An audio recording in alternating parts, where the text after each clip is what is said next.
Lundi, premier entraînement de la semaine pour les Canards rochelais. Encore, t'es en retard.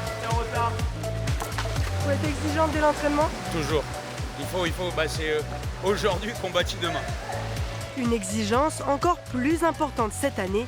L'équipe vient de monter en National 1, un niveau semi-professionnel, une première depuis 15 ans.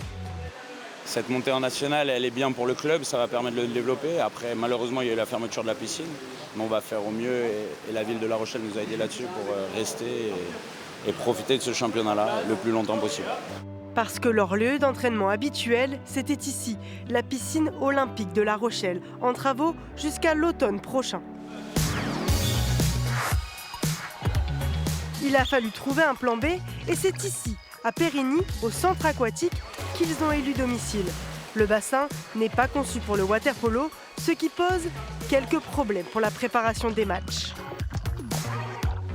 Là, on a une piscine où il y a une partie où on a pied, donc du coup, au water-polo, on joue uniquement à des endroits où on n'a pas pied, donc on ne peut pas créer des situations d'entraînement qui sont comme dans les matchs réels où on n'a pas pied sur tout le bassin. Aucun match à domicile et une réduction des entraînements. Seulement 3 par semaine contre 6 pour certaines équipes. Arthur est tombé dans le grand bain du water-polo à l'âge de 7 ans. Depuis la rentrée, tout est plus intense. Il faut redoubler d'efforts pour être à la hauteur. Une énorme différence, ça n'a rien à voir. Ça passe du simple au double. Dans tout, l'intensité, le savoir-faire des joueurs, la technique. Même nous, notre intensité à nous, on doit toujours s'améliorer.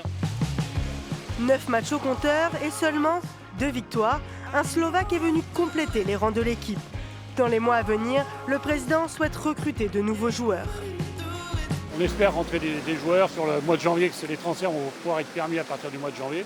Donc arriver à avoir des nouveaux joueurs, 2-3 nouveaux joueurs qui arrivent pour renforcer notre banc. Pour la fin de la saison, un seul objectif, terminer dans le top 8 pour assurer le maintien.